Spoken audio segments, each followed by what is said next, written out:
Hi guys, I am क्रांति संभव। Welcome two times drive. Sedan market में एक और एंट्री हो रही है जिसके दो वर्जन अभी बैकग्राउंड में खड़े हैं। यहाँ हम बात कर रहे हैं फोक्सवैगन वर्टिस की, जो ग्लोबल प्रीमियर के बाद हमारे सामने है। अब हम बता सकते हैं कि वो दिख कैसी रही है, इसके फीचर्स कैसे हैं और भी कुछ इंफॉर्मेशन अब इसके बारे में हमें मिल गया, जैसे कि इसके इंजन के स्पेसिफिकेशंस के बारे में, ट्रांसमिशन ऑप्शन के बारे में, और साथ में ये भी कि मार्च में अभी बुकिंग शुरू हुई है लेकिन मई में इसकी बिक्री भी शुरू हो जाएगी।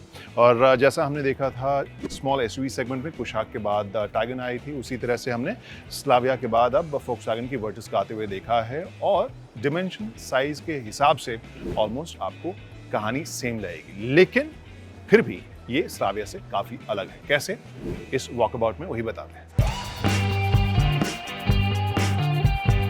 वैसे सबसे पहले इसके लुक के बारे में अगर बात करें तो वहाँ पर आप देख सकते हैं कि दूर से ही एक टिपिकल जो फोक्सवैगन की डिज़ाइन हमेशा फिलॉसफी हमने देखी है, लगभग वैसे ही एंगुलर स्ट्रेट लाइंस वाले डिज़ाइन आपको यहाँ पर देखने को मिलेंगे, जिसमें क्रोम का एक अच्छा बैलेंस इस्तेमाल भी नज़र आ रहा है।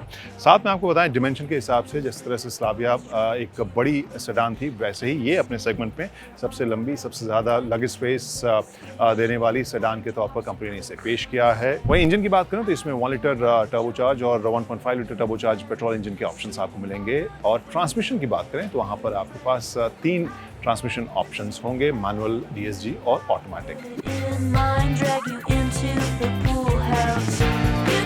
तो वर्टिस अंदर से कैसी दिख रही है, take a look at that. और यहाँ बैठते ही सबसे पहले जो फील है, ओवरऑल डिज़ाइन की जो या थीम है, वो मुझे जीटी लाइन जैसा हमने टाइगून में देखा था उस टाइप की आपको फील नज़र आ रही है। ब्राइट रेड यहाँ पर जैसे कि बॉडी कलर है उसी हिसाब से यहाँ पर हाइलाइट्स आपको इस डैश में दिए गए हैं। बीच में पियानो ब्लैक फिनिश का सरफेस है, उसके नीचे आपको डार्क ग्रे और फिर नीचे क्रीम या लाइट बेज का इस्तेमाल आप देख सकते हैं। मटेरियल बहुत ज़्यादा मैं प्रीमियम नहीं कहूँगा, लेकिन हाँ लुक्स स्मार्ट और कॉम्पैक्ट ओवरऑल फील तो ये दे रही है। प्लस मॉडर्न जिस तरह के लाइन्स हम आमतौर पर फोक्सवैगन में देखते हैं वो सब आपको यहाँ पर देखने को मिल रहे हैं।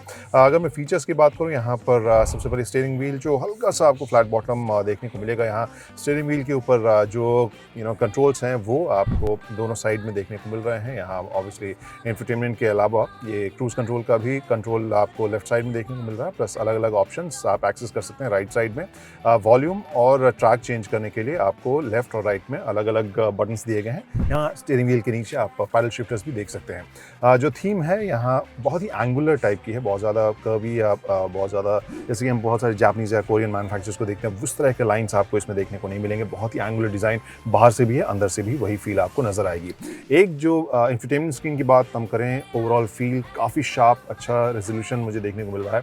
एप्पल कारप्ले, एंड्रॉयड ऑटो के अलावा आप ओवरऑल फील अगर देखें तो वो बहुत ही स्मार्ट और कलरफुल भी लग रहा है। अगर मैं होम पेज की बात करूँ वहाँ पर थोड़ा कलरफुल शायद ना लगे, लेकिन जब आप देखें तो ओवरऑल डिस्प्ले, फिनिश और जो रिस्पॉन्स है वो मुझे काफ़ी अच्छा लग रहा है। इसके नीचे क्लाइमेट कंट्रोल के बटन्स आपको देखने को मिलेंगे और वहाँ पे आपको याद होगा जिस तरह से टच के साथ आप स्लाइड कर सकते हैं और वो कंट्रोल चेंज कर सकते हैं। इसके नीचे ये वायरलेस चार्जर दिया गया है और 2 सी टाइप चार्जिंग पॉइंट्स आपको देखने को मिलेंगे। इंजन स्टार्ट स्टॉप बटन है, वेंटिलेटेड सीट है और ये ऑटो वर्जन आपको देखने को मिलेगा। ओवरऑल फील अगर मैं प्लास्टिक की बोलूँ तो बहुत ज़्यादा प्रीमियम मुझे नज़र नहीं आ रहा है, लेकिन स्पेस और फंक्शनैलिटी के हिसाब से बहुत ही प्रैक्टिकल ज़रूर यहाँ नज़र आ रहा है मुझे।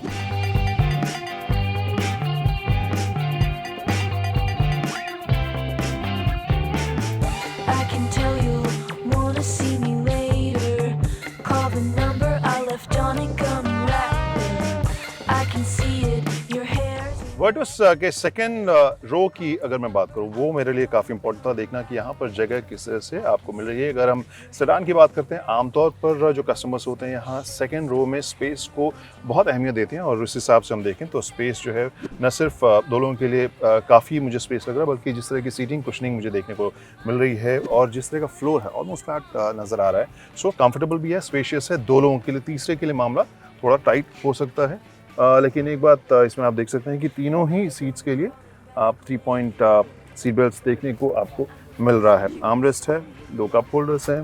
हेडरूम अगर मेरी तरह हाइट है तो शायद आपको कम लगेगी, लेकिन नी रूम, थाई सपोर्ट थोड़ा सा बेटर हो सकता है। नी रूम ठीक मुझे लग रहा है, थाई सपोर्ट थोड़ा बेटर हो सकता है और बैक एंगल भी मुझे अच्छा लग रहा है। और ओवरऑल सीट कंफर्ट के हिसाब से मुझे बहुत ही बैलेंस्ड लग रही है।